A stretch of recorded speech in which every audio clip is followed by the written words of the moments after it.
उम्मीद करता हूँ आप सब लोग ठीक होंगे। हमारी बड़ी ही एक अच्छी सब्सक्राइबर हैं हिना सईद, उन्होंने रिक्वेस्ट की थी the journey to the east Hermann Hesse का बड़ा ही खूबसूरत शॉर्ट नावल है, इसके ऊपर आप वीडियो बनाएं।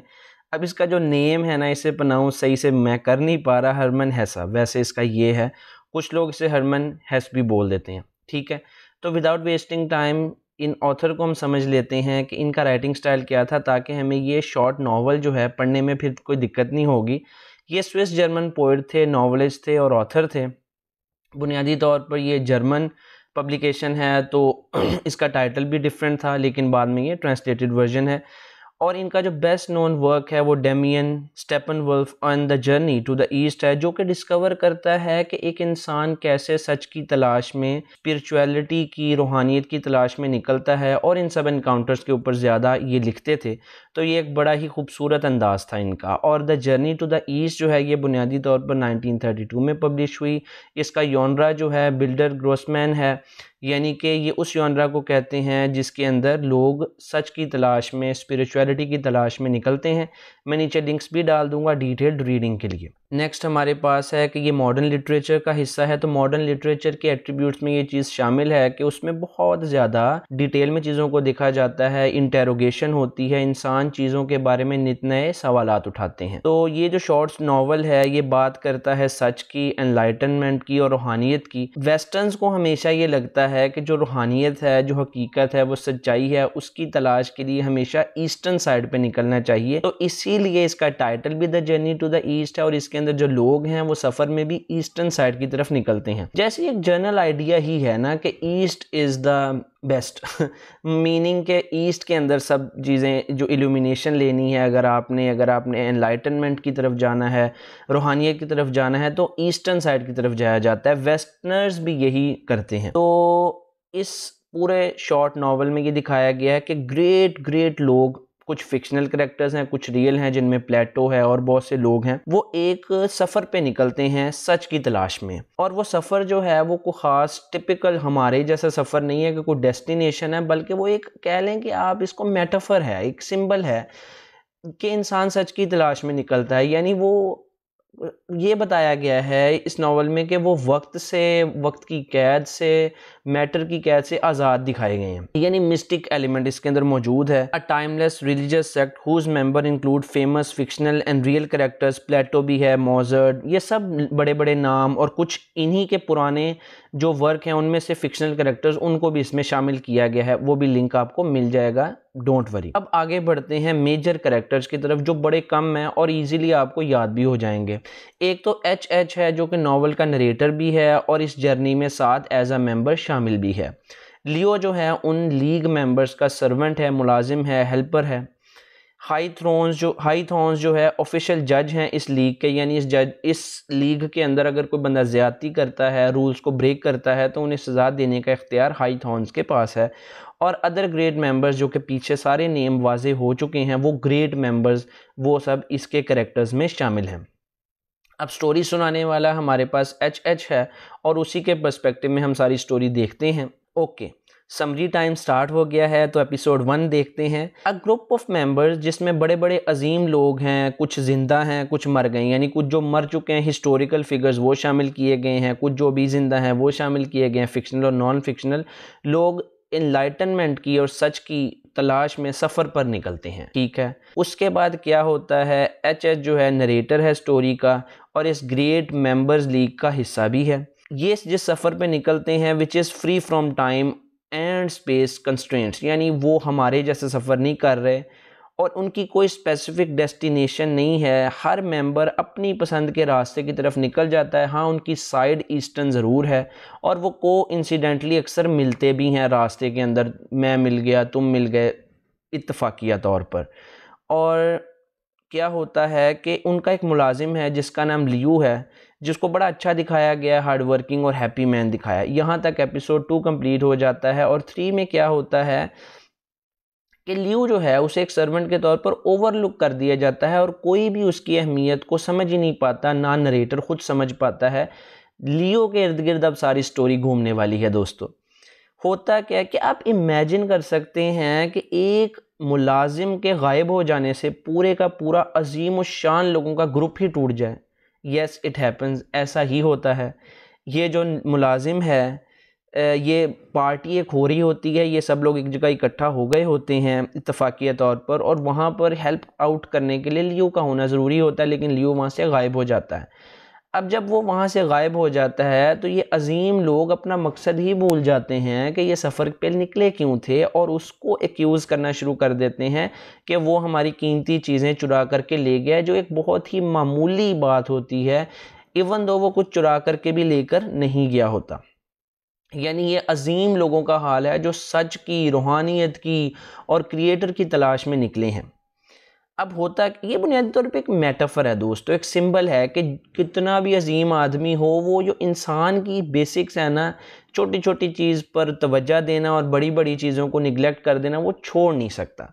इसी को सिंबॉलिक मैनर में पेश किया गया कि प्लेटो वहाँ हैं, इतने अजीम अजीम लोग वहाँ हैं, लेकिन वो क्या डिस्कस कर रहे हैं कि वो मेरी चीज़ें चुरा करके ले गया, और आपस में झगड़ पड़ते हैं।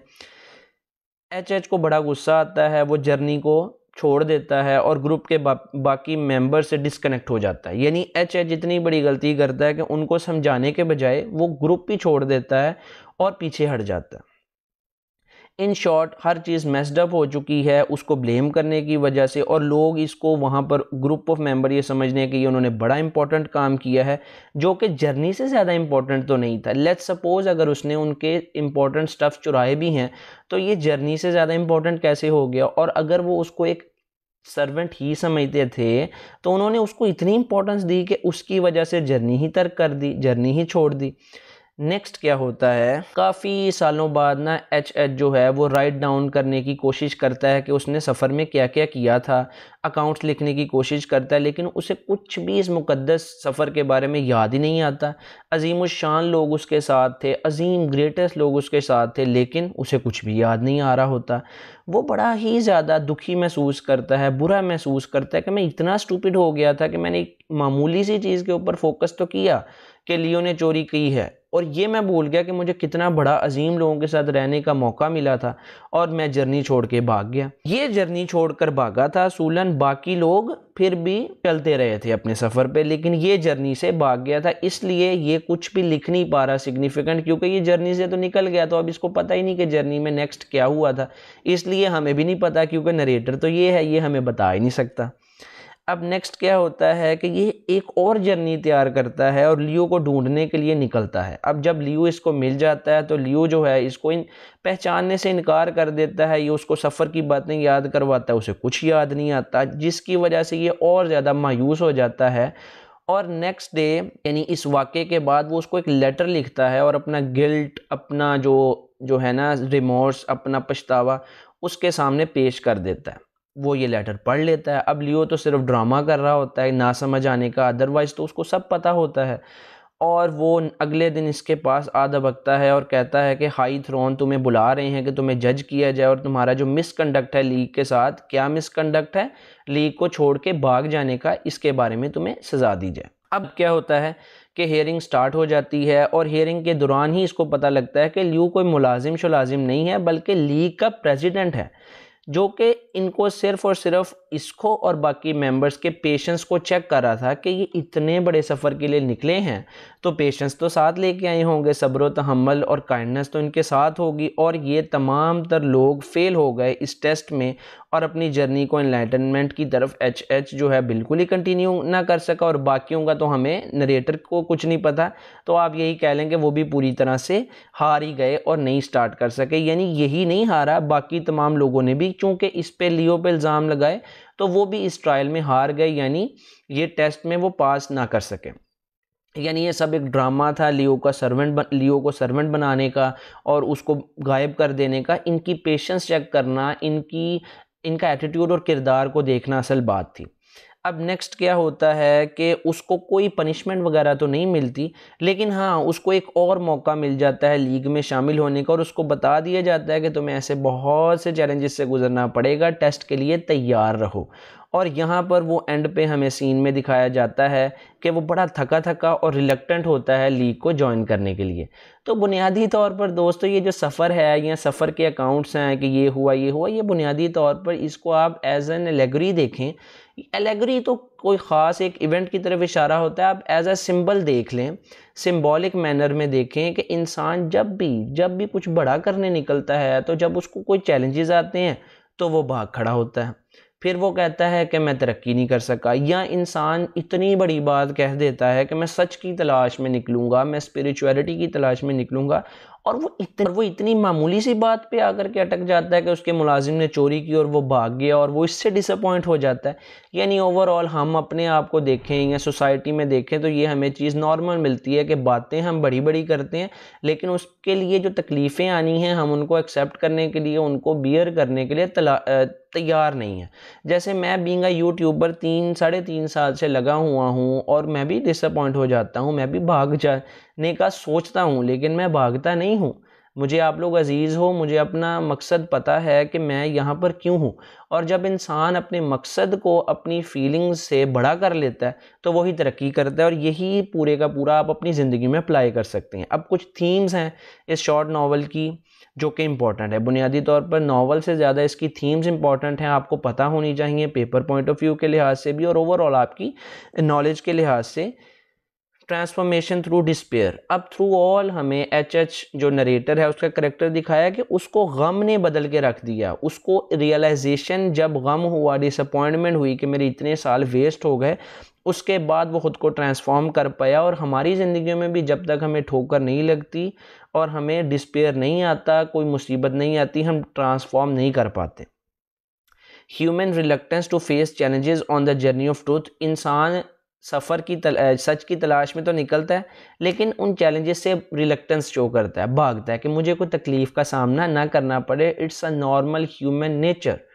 इसके बारे में आप लिख सकते हैं स्पिरिचुअलिटी का कॉन्सेप्ट जिस तरह से डिपिक्ट किया गया है, जिस तरह से दिखाया गया है, आप वो लिख सकते हैं कि वो लोग किस तरह स्पिरिचुअल मैनर में सफ़र कर रहे थे, वक्त और सामान और जगह की कैद से आज़ाद थे। और मिस्टिक एलिमेंट इसमें दिखाया है कि ये मिस्टिक एलिमेंट ही है ना कि प्लेटोन के साथ है, बाकी को कितने लोग उनके साथ हैं और वो सफ़र कर रहे हैं, कोई इंसिडेंटली एक दूसरे को मिल भी रहे हैं, यानी ये सब चीज़ें रियल लाइफ में तो नहीं होती। और greatest of great failed to discover the truth, ये एक कॉन्सेप्ट बड़ा खूबसूरत है कि आप कितने भी, यानी कितने कितने लोग आए, कितने कितने लोग चले गए, इतनी इतनी बड़ी बड़ी इन्वेंशंस कर गए, लेकिन ख़ुद को नहीं समझ सके, खुदा को नहीं समझ सके, स्पिरिचुअलिटी को या इस दुनिया से अलग जो एक दुनिया है उसको समझ नहीं पाए, और यूनिवर्स का कॉन्सेप्ट या स्पिरिचुअली स्ट्रॉन्ग नहीं हो पाए। रियल पर्पस ऑफ लाइफ की तरफ ये पूरे का पूरा शॉर्ट नावल इशारा करता है कि हमें छोटी छोटी चीज़ों पर फोकस करने की बजाय अपना ग्रेटर पर्पस कभी भी नहीं छोड़ना चाहिए जो हमारी ज़िंदगी का है।